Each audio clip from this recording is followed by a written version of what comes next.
Welcome to Divine Downloads. This is the show where we help you with the spiritual wisdom and the practical tools to help you bring your vision for your life into your reality. And today I have a super special episode because I'm bringing on one of my lovely clients.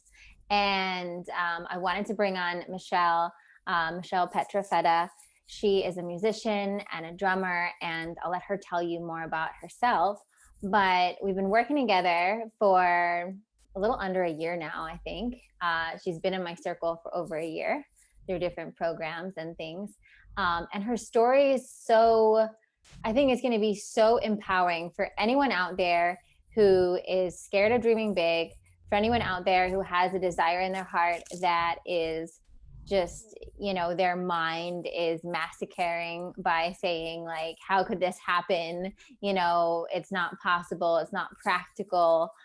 Michelle is just going to be such an expansive voice for you to hear, and her journey and the progress that she's made and how she's really implemented all the things that we've done together. And she's challenged herself and she's gone way out of her comfort zone to be where she is today. And she's experiencing some, pretty amazing results. But without further ado, welcome, Michelle.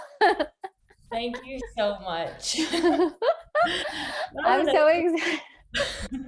I'm so excited to have you on and to give people a glimpse into not only what the process of working with me is like, but also I feel like your story is going to blow people open in such a really beautiful way. I hope so. Thank you. So why don't we start off with talking about how you first came to me? So correct me if I'm wrong. The first kind of thing was spread your light, right? Yes. Yes. So where were you when you kind of started this journey? Totally. So it was a really particularly interesting place for musicians because it was the beginning of quarantine. So when I first came to you, basically my life as I knew it had completely come to a halt. Everything shut down. My work was just completely gone, and I felt like I felt like I really did need the break at that point, but I felt like I needed to be doing more, and I had no idea how or why, but I knew that I was playing very small, and I needed to step out, and if I was gonna do what I wanted to do with my life, I was gonna have to figure it out and get clear on what I wanted to do. And so that was why I first came to you, was just to get clear on what I was even doing. I Yeah. felt pulled in so many different directions, and I felt like I wasn't really living as fully as I knew I could. And what helped you get clear on that? What were some of the pieces that kind of started falling into place for you? The the first part of the process was a lot of soul digging shadow work, a lot of realizing that one, I was kind of self victimizing, you know, blaming other people for my own place, and Mm. at the same time holding on to traumas from connected to my music, and connected to really who how I thought of myself, and realizing that those traumas were the reason I was staying so small. So I was keeping myself small because I was scared of getting hurt like that again, or I was scared of that continuing in my life. But I realized that that had happened in the past, and I could see that as a learning, like it was like an obstacle course basically for my spirit, or I could see it as trauma and signs that I'm not good enough. And so it was taking the step to see what that was, see what those moments were, and transform them into something that would help me move forward. Yeah. And just to backtrack a little bit to even, because I think it's good for people to know even the more specifics of, so when Michelle was in Spread Your Light, and Spread Your Light is kind of my spiritual business program, right? And so she was like, okay, it's quarantine. I'm a musician. One of the things that she has done for money is teaching lessons, right? A very logical thing to do as a musician. And so she had another pretty logical and aligned idea of maybe I should do an online course, right? Maybe I should create this online course so that I can make extra money so that I can feel, safe or whatnot. And so that's kind of the energy that she came in with of like my desire. Like when we first, after Spread Your Light, when she decided to start working with me one on one, and I asked her, okay, when, we talked about this in Spread Your Light in the group, but when we started working one on one, I always am like, okay, we're going to like figure out what is the vision, like what is the desire, what does your life look like, when you make this quantum leap in the next 6 months or the next year or 5 years, whatever the big vision is, and get clear on that. And at first it was really interesting, right? Because at first, Michelle, your vision was very different than it became, right? Yep. You want to tell them what your first vision was and then what like the evolved vision became? Yes, yes. And this is kind of like the crux of I feel like our work together. This is where you like cleaved me off of my like I thought I should be doing to what I actually wanted to do. Um, yeah, so when I first started, I was frustrated. I was really honestly frustrated because I could felt like I wasn't making any money, and I had this idea that like I needed to do this in order to be successful, and so I wanted to make a course, and I remember you saying to me, you're like, sure, you can do that, but like you could tell my heart wasn't in it, and you're like, do the thing that your heart is telling you to do. And this is why you're such a good coach, because in that moment I was like pissed. I was well, she's supposed to be helping me do do things, and little did I know that you were like the whole time just like kind of like pushing me towards the actual dream. So so by you doing that, you got me from being like, okay, I just got to make money. I just got to make a course. I got to like see what everyone else is doing and like make it happen.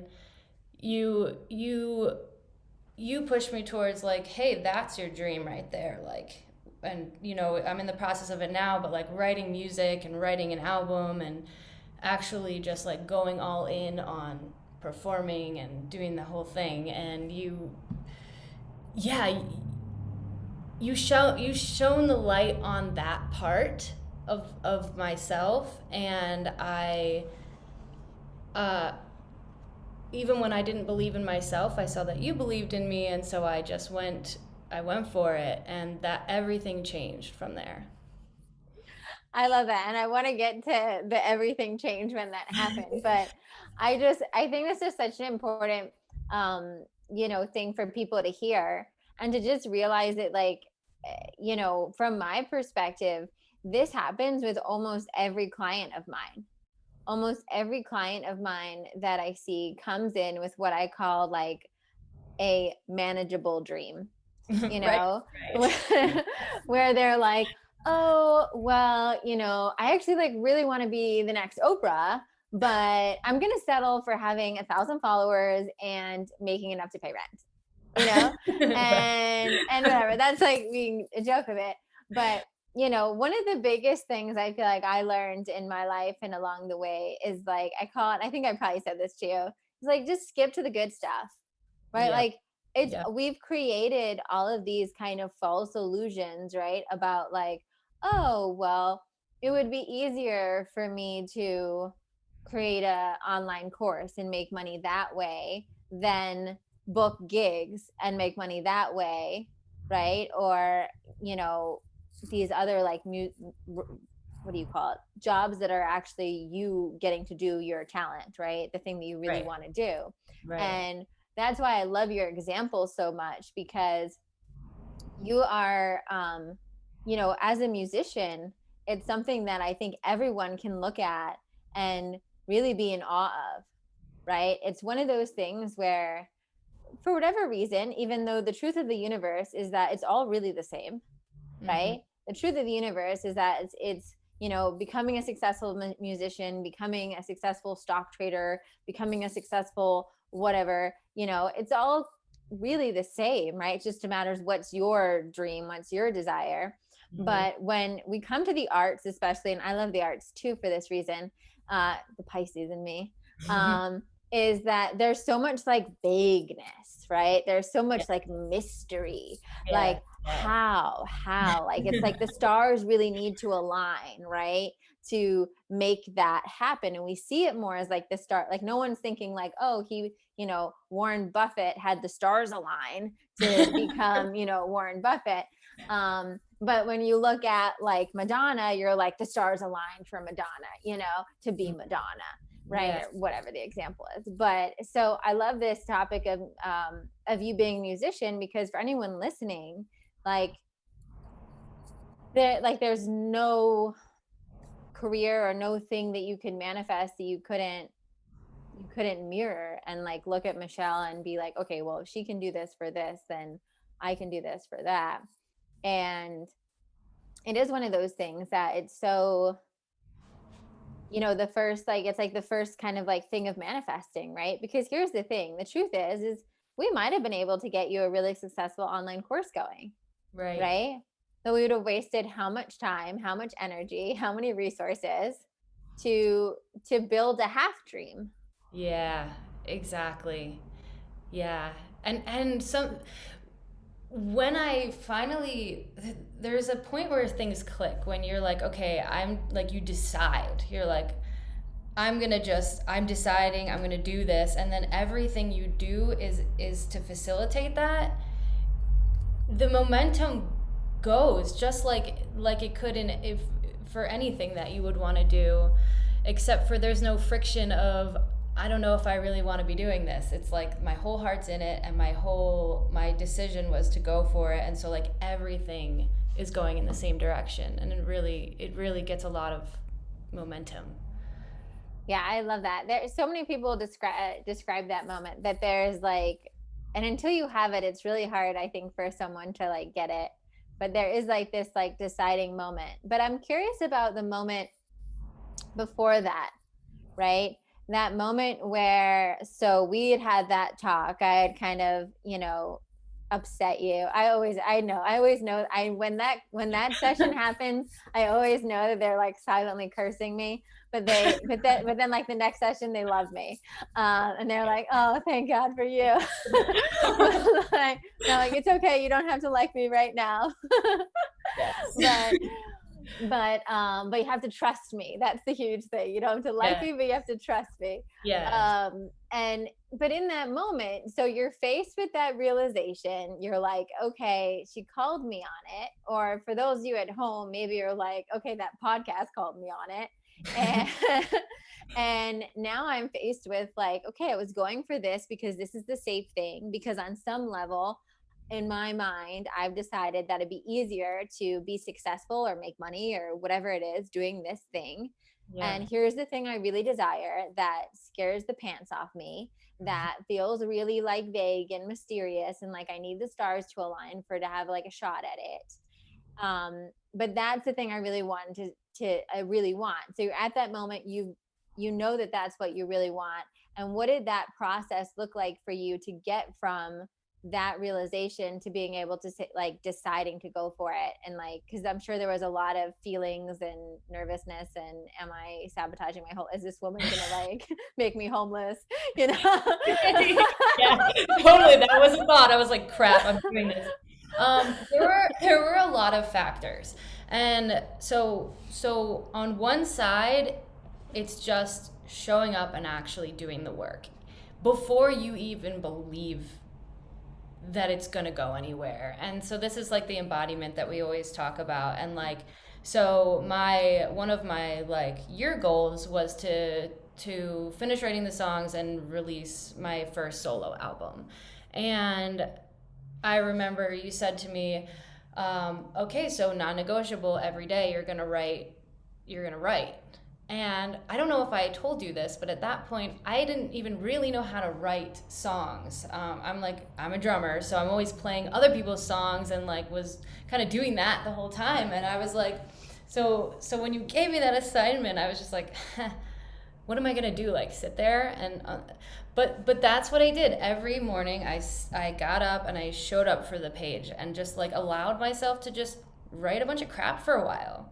And I joined a school, the songwriting school of LA, and it's been like it's such an incredible school to get you from beginning to like prolific. And I just showed up for the work, and even with the self-doubt, I just showed up every day, same time, same place, and just like ground through that part until I started to feel like I was actually good at it. And then and from there it grew and grew. And then on the other side, it's dealing with the demons, right? So it's facing the self sabotage, and this is where you help me so much, is like seeing that, stepping out of the drama, the internal drama that goes on in your head, taking a step back and saying like, okay, I see what's going on.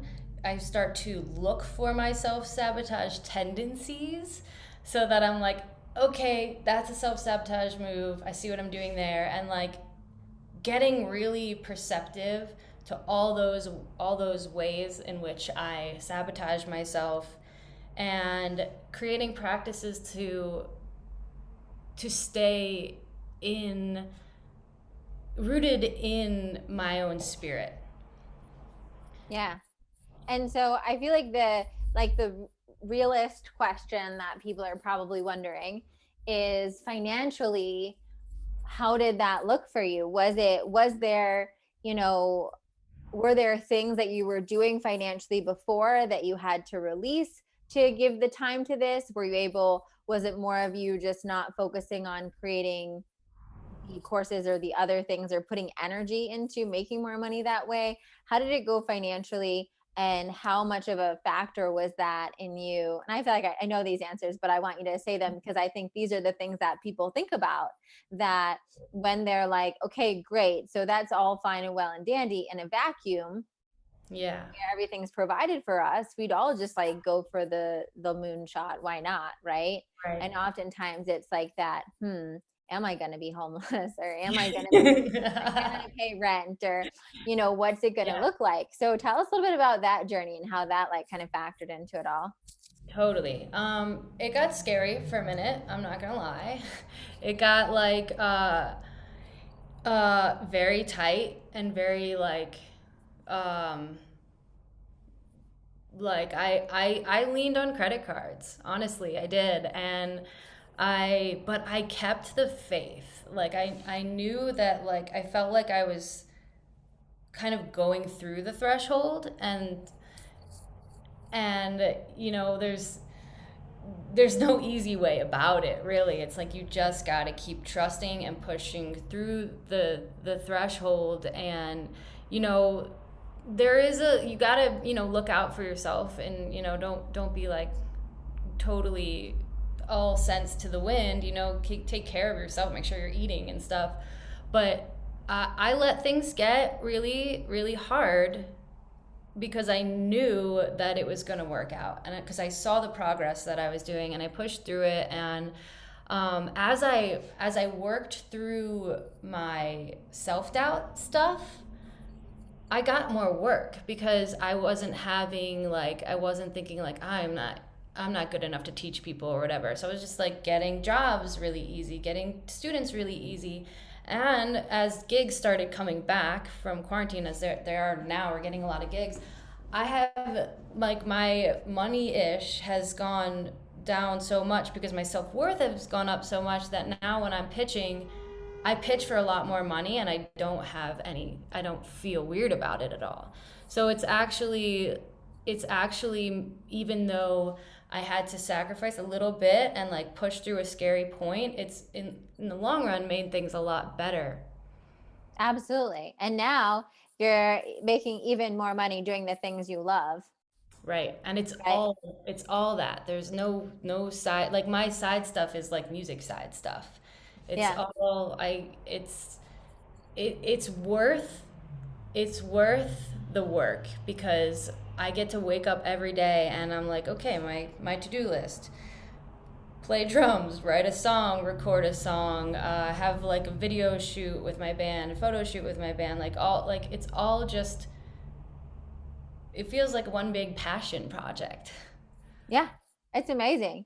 I mean, it's amazing. So okay, so let's go to that. So that moment, what was that moment for you when you decided? Do you remember it? What were you doing? How did it come upon you? I don't know if it was, I don't know if it was like one specific moment. It was more like a transition, I guess you could say. So, Well, I like what you said about, and I think that was a really good tip for people as well, where you were like, okay, even when you were still in that kind of transition adjusting period, you're like, okay, Cass told me, and you never told me that you didn't know how to write songs. I love that you just like, I'll figure it out. That's a great quality. I mean, that's a great quality in Michelle, and it's a great quality to just be like, okay, and that's just what sometimes like this being an outsider to, like I don't know anything about the music. I know very like lightly about the music world, right?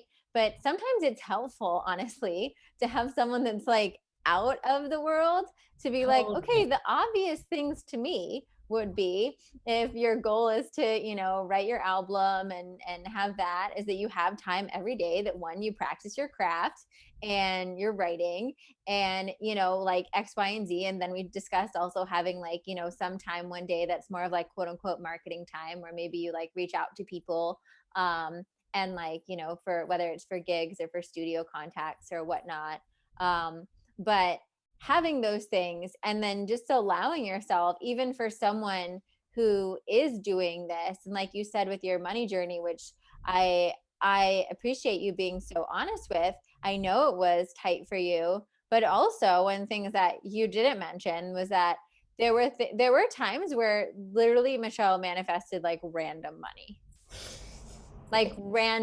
that would come in. She'd be like, I have no idea, but like this check came in.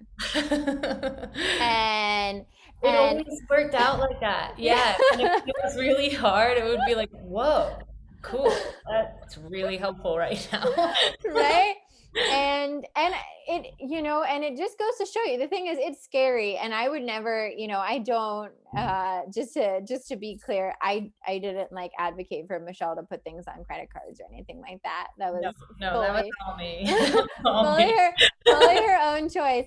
But the truth is that sometimes we have to, it's that saying, you have to be able, like, you have to bet on yourself, Hmm. right? If we can't bet on ourselves, then how can we expect other people to bet on us, right? And oftentimes the thing we think is like a huge bet is like, in the grand scheme of things, even now, you're not even that far out, but just being like a few months out of it, looking back, you're like, that was the best bet of my life. That was the best debt I ever had, Hmm. because it got me here, Yeah. right? And now I'm in a totally different space, and I'm doing the album, and I'm recording stuff, and I'm playing all the gigs, and this is my main thing, and all I do is music, you know and that was something that, it was like a rite of passage, Hmm. right, that I went through, and I had to release all of those beliefs, and allow myself to have that space. And I think a lot of people, I will say, this is the slight, not to hop myself in the same category as you, because I mean, I'm not quite as cool as a musician, but like, but like, I think I was an actress. I don't know if people know this, but I was an actress I went to school for acting, and then I acted in New York for a while before I do what I do now.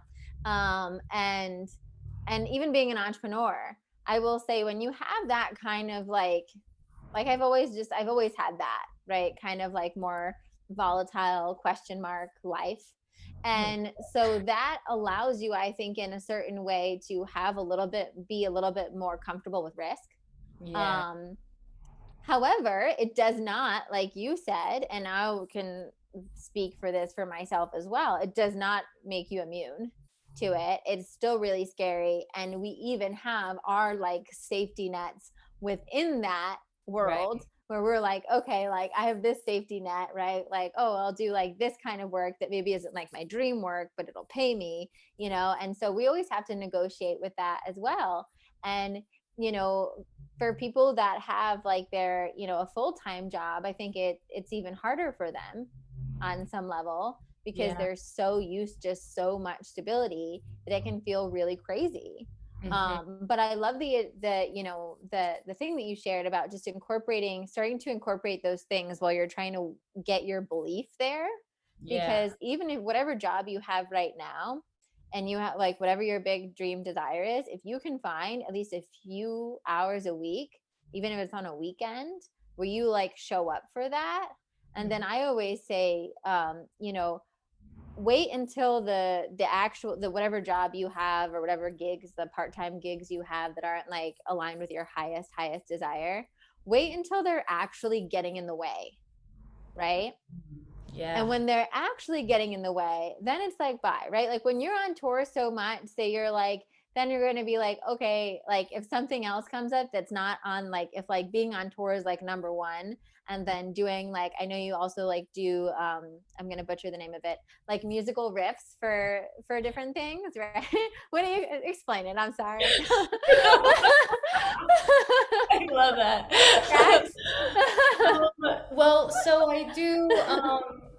I'm not sure exactly what you're referring to, but my at home side stuff, I guess, would be teaching lessons. That would be to me that would be the first thing to go. Yeah. Yeah, Um, no, but I thought you were. I know you do this thing. I'm not. I don't know how it's called. Where you tell me where someone asks you to like write, um, like to do a track to something. yeah, well, yeah. So I was doing drum tracks. Yeah, so Okay, that's recording drum tracks. Yep, yeah. so when I was trying to illustrate what I was trying to illustrate with that, why that is important for this example is just because, okay, so maybe being on tour is here, Mhm. right? Drum tracks might be below it, right? Because like drum tracks are still fun, but like tour might be more fun than that. And Right. then maybe your lessons are below that, right? So you kind of come up with your little hierarchy of Totally. like what's going to get pushed as things get busier and busier and busier. And that also can help you kind of maintain that. But there's no escaping really that leap moment, Totally. and Yes. allowing yourself to get to the other side. And you also um, manifested a studio, Yeah. and then manifested a bigger space so you could have a studio in your home. You want to talk about that? Sure. Yes, yeah. There's a couple of crazy things that I manifested. So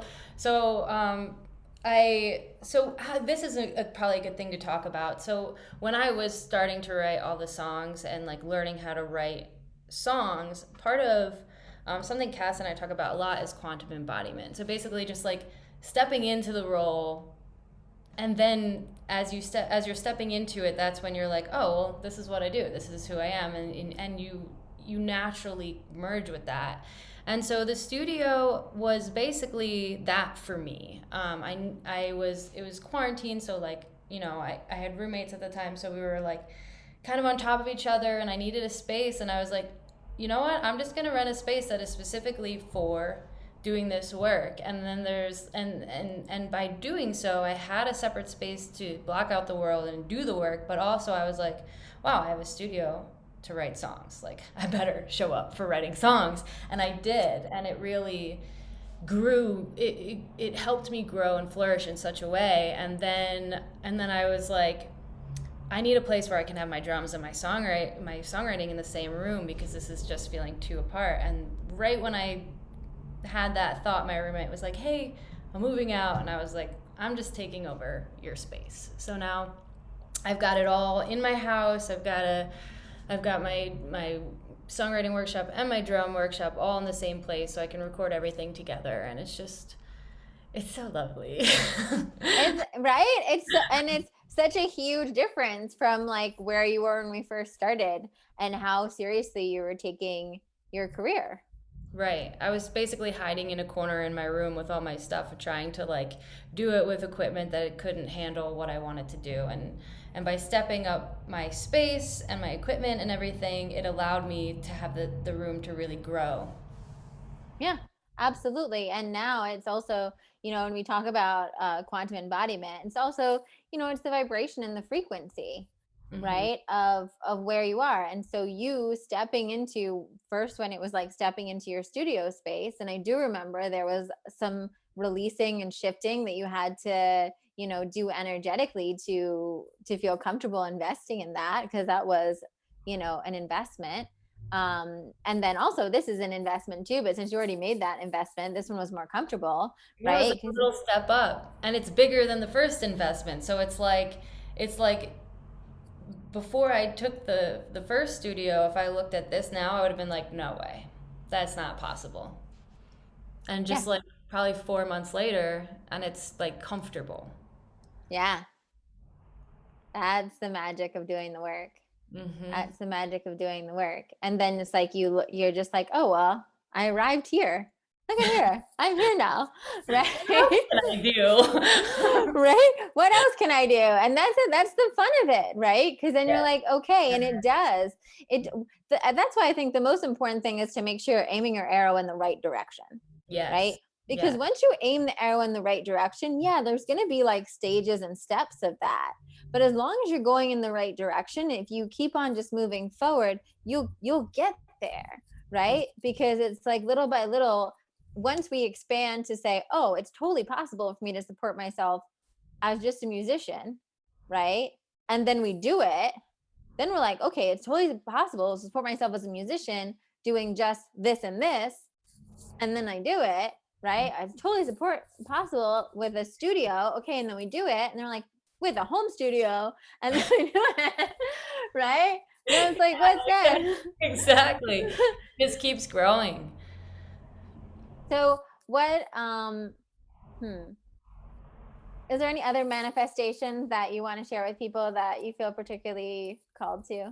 Yeah, totally. Another really big one was so I had been working with a company called PS Audio doing drum solos. Oh, this is probably what you were talking Yeah. about. Yeah. I doing drum solos for them, like recording drum solos, and some they reached out to me, but this time they asked me if I had any songs that I had been working on to record because they're doing a compilation album of full songs, and they had never asked me that before. And this was a big stepping up moment for me too because I hadn't recorded any of my own original music before. And so I was like, I just said yes. And, and I was like, oh crap.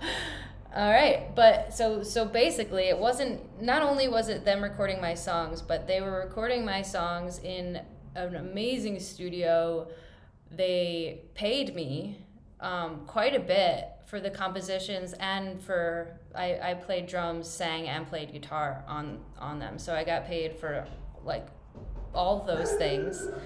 Um, so so they hired me to for my own original music, then also to play the song and then recorded the song for me, allowed me to hire the other musicians I needed, paid for that, and then I get full. I get to use the track when it comes out for my own.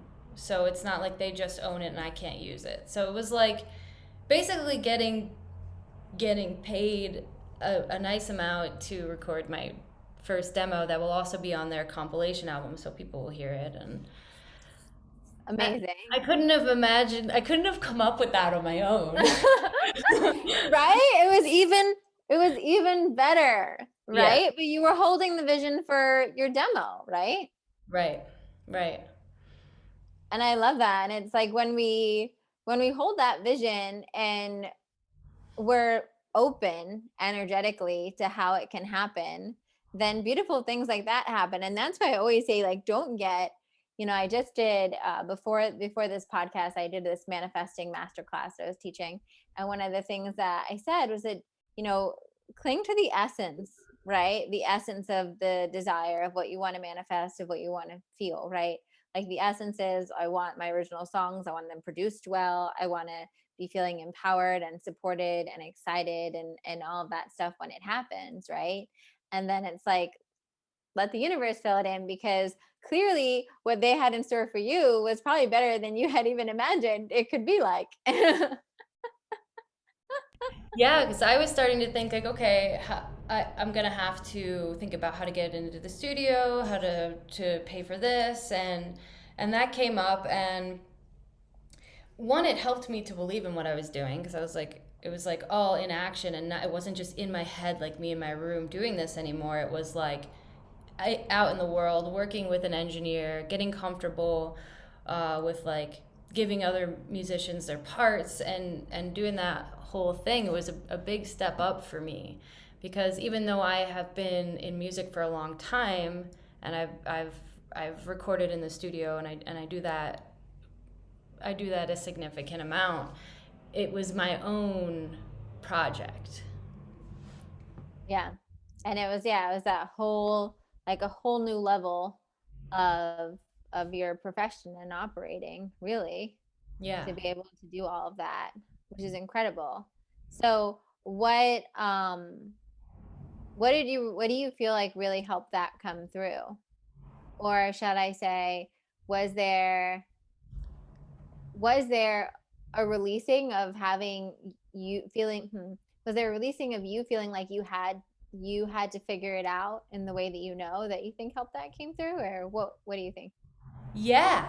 Yeah. There was a point when I realized that you talk about this too, like specific and non-specific manifesting, and I realized that when I was being too specific, I was getting things that I didn't necessarily want. I feel like we can hold the vision, but we can't think of something better than what the universe can think of. So if we get really too specific, we constrict what can happen. And if I had been tunnel visioning about it, I might not even have recognized that opportunity. I feel like so it was just like I feel like the way at least I operate is getting like opening my capacity for receiving those things, like being really comfortable with receiving those things and like doing the work to release self-doubt and all that stuff, and then just like listening so that when it comes up being like, okay, I feel that feels like it's calling me. Yes, being able to notice it when it comes up. And that's beautiful what you said. It's true. It's like, yeah, doing all that work to call it in and then listening when you get that instruction. Mm-hmm. And there's a difference between listening and then like using your mind to try to think of like, what should I be doing? Right. Yes. Actually, that reminds me of the time when you were like, I feel like you're like, either like I'm overworking or I feel like I'm not doing enough. Yes. Balance. Right. And it was like, because there was, Michelle, as I'm sure a lot of you listening, as myself are, we're ambitious women, right? So especially once we get our juices going and we're on track, it's so easy for us to kind of overdo it and just be what I like to call muggling it, where where you're just like, okay, well, I read, how to record a demo 101, and I'm just going to follow and it's one thing, if you're divinely led to how to record a demo one-on-one, read that book like, it's the Yeah. Bible or something. But like, if your practical brain is just like, I have no idea how to make this happen, Mhm. let me just flail. That's kind of what I feel like that is, right? Yes. And it's like having that desire, but then like you were saying, it's like, yeah, it's like checking in every day and Mm. saying, okay. And that's how we really helped her find sanity and balance around like the overworking or underworking guilt, and being like, I'm working just the right amount because I'm doing, the basic things that we had established that her 2.0, quantum embodiment self would be doing every day. Mhm. So for Michelle, I always call it her Rolling Stone self, because I just like see her in Rolling Stone. And it's like, okay, the girl that, oh, and playing Red Rocks, because that's one of, it's important to have like these things that are like, they create like a response in you, right? Yeah. So now when Michelle has like something that she has to navigate, she can ask herself, okay, well, how would like Michelle that's in Rolling Stone and playing Red Rocks this week handle this? Right. Yeah, and it that helps to alleviate a lot of anxiety and also giving yourself permission to have spaciousness because if you are if you are filling every single moment with thinking about like what you should be doing, then you're not giving yourself the chance to like actually experience what your body's trying to tell you. And honestly, if I had gone, if I had listened to my practical brain this whole time, I wouldn't be doing anything because my practical brain is practical and it doesn't leave space for magic, basically. It doesn't leave space for, it's like to me, the practical stuff is the showing up and doing the work. And then you have to leave that balance of space in order for the work to go somewhere. Yeah, absolutely. That's huge. And that is true, right? It's like if we listen to our practical brain, we wouldn't even allow ourselves to honor our desires half the time. We'd be Yeah. like, no, that's going to be too, no, that's You'd be not going like, to that's a happen. bad idea. What do you do? What do you Right? It's kind of like when you imagine like whether or not you had parents like this, it's like what you imagine like the archetype of like old school parents to be like, no, Right. honey, get a real job. Right? Yeah. Right? Yes. And it's like that's also our mind, right? Our logical mind can do that kind of stuff to us and Yeah. sabotage us. Yeah. Are there any other manifestations you want to share or a time where you felt like you really struggled that might be helpful for people to learn? Um, well, I think the main crux of everything was just getting to the point where I realized that it's like everyone always says it all comes from within you. And that when you hear it can sound like, yeah, sure, okay, whatever, but tell me how to do it. But until you show up for the work over and over and over and fail and get up and fail and get up, you start to realize that the way you believe in yourself, it determines everything. So by showing up, you start to believe in yourself. And when you believe in yourself, your whole energy is different. And you could be doing the same exact thing and it will have a completely different outcome if you think that like you're not good enough versus if you think like this is what I do.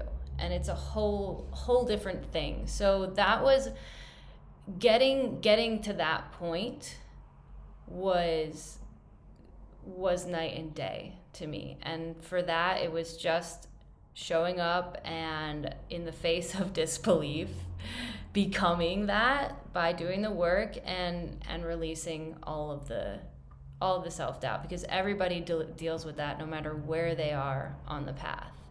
Yeah. And what were your favorite tools for releasing self-doubt or limiting beliefs? At the beginning, they started out pretty intense. I did a lot of rituals, honestly. I did one in particular that really helped was I went back to a specific points that I realized triggered me from my past. And so one in particular was my vocal teacher, and I learned through this process. I didn't realize how much what she said was affecting me. But she essentially told me that I was like a little girl trying on her mother's heels. And Whoa. and I was in college at this point, so I was like, so I carried with me this feeling like I was a little girl playing dress up my whole career, thinking like I will never be like that, like what I look up to. I will never be that. I will always be this little girl in trying on my mom's heels. And so there was an exercise I found that you basically you go into that moment and you relive it and relive it and relive it until it doesn't trigger you anymore. And so I did that. You basically just in meditation, visualize, go through the moment, allow yourself to feel every emotion that you felt in that time. And then after you do it so many times, you just start to get bored of it. You're like, okay, well, this doesn't really trigger me. This is just like a story that I don't care about. And when you get to that point, it you know you've done enough work to be able to move past. And then I've noticed a shift in my life because I didn't feel like that little girl anymore. I was like, wow, that's something that I had dealt with, but that's not something that I have to walk with anymore. Absolutely. Yeah. And it's so important to have tools. That's a great exercise for anyone that's listening that's in the process. This is like what you would do bilateral stimulation on in that in the wounds section that we go through, or one of the, the kind of like a childhood meditation, except you go back to that time instead, right? Yeah. But it's important to like find these tools, have these tools, have a variety of them, right? So when these things come up, and and and especially like we're recording this right now during like an eclipse time, and so a lot of people are having stuff come up for them right now, and I've been getting a lot of a lot of people coming at me, um, and and it's so funny because it's not my clients, because my clients know how to handle it. Right. Right? Right. My clients have the tools. My clients know, okay, it's just coming up. Let me open up my toolbox, right? Let me go to my meditation. Let me journal. Let me do a ritual. Let me do my bilateral. Let me do my tapping, right? It's my friends who won't do my work.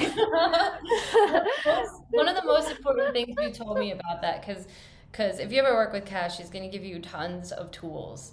But the most important thing was that you're like, do it in the moment.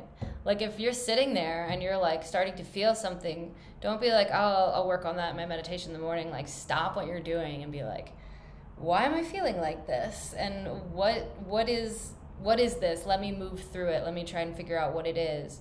And one thing that I've started doing lately, I have like a pocket crystal, and it's just like I put my hands in my pockets a lot. So every time I touch it, it's like I like the word here pops up in my mind, like like when you're a kid in school and you're like present here, Yeah. and it just every time I touch it, it reminds me to be like, "Ah, I'm here, I'm alive, okay, I'm in the world, things are okay," and it's so grounding. So that's a really important tool as well. I love that. I love that. Yeah, it's so important. And I think, yeah, the whole part of all of this process and everything that you've done, um, is that it's the living, breathing, growing process, right?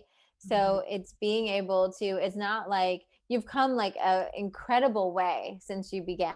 It's amazing to watch all the things that you've manifested and where you are right now, with having everything recorded and your own work and your studio, and like this whole really different life, it feels like, almost, right? Totally. Since you began. And and yet it's like it's never done, right? I mean, there's still like more layers and more layers, and like as you grow and whatever your next level is, there'll be more. But the Yeah, difference is that when people are like, oh, does it get easier? I do think it gets easier, it's more because fun for sure. it's more Yeah. fun. It gets fun because you're like, whoa, like this ish works. So Yeah. that's fun. Yeah. And then it's also fun because, just like you said, you make it your own and you develop these things like your crystal in your pocket, or having that moment. And that's why I think that's a great thing that you brought that up. It's a great little hack to know. So often we just like, it comes up and we're like, oh, maybe I'll have time to meditate later. And how often do you actually get to do it later? You probably don't. And then you wait and you're like, oh, I'll do it on the next full moon. I'll release it on the next full moon or whatever, right? Yeah. And then and it's like, if we just learn to dance with it, then when those things come up and we're like, oh wow, I'm about to go send an email, for this big concert or whatever the thing is, right? You're about to go do something and you're like, whew, just got like a ping of self-doubt, or like, wow, I just like heard my music teacher tell me like you're a joke or whatever, right? And you're like, okay. And we become aware in those moments to be like, oh, okay, I see what's going on now, and Hmm. I'm going to shift it before I move forward. I'm Yes. not going to take that. I'm going to just take, and the craziest thing is that we often assume it's going to take like 7 hours. It takes like 5-10 minutes often, Right. right? To Yeah. just be like, oh, okay, conscious me recognizes unconscious thought Yeah. and decides it's not true and regrounds in the present moment and regrounds in my quantum embodiment of what it is true and what I am anchoring in. And Yeah. then you move forward. And Yeah. when we do that in those like little moments, like you were saying throughout the day, then all of a sudden it's like, we've done so much work that doesn't feel like work, Right. right? Because we haven't allowed. It's like when you hear about that, like your vibration, people like freak out, like, oh, if I think a negative thought, is my vibration gonna like ruin, my manifestation? I get questions like that sometimes, right? And I'm Yeah. like, this is more what it is. It's not just like if you feel sad, like you're a human, you're going to feel emotions. That's fine. You're not ruining anything by feeling your human emotions. Right. It's with this stuff, right? It's with like the more that you can finesse that and catch yourself, because let's say you caught that moment with that voice teacher and you were like, I'm going to show up for this because this is clearly a biggie, and I'm going to spend even a little bit more time and reprogram it. And Yeah. now it's gone. And Hmm. now that's like a thing that's no longer in your sphere.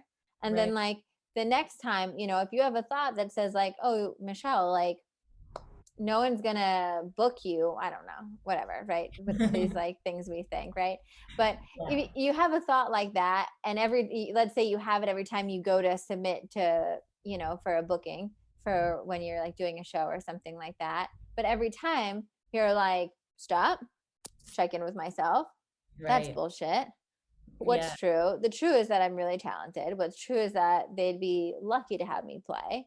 And what? That just took me less than a minute, Yeah. right? Maybe it takes you like 30 seconds longer, Yeah. for when you're sitting in it.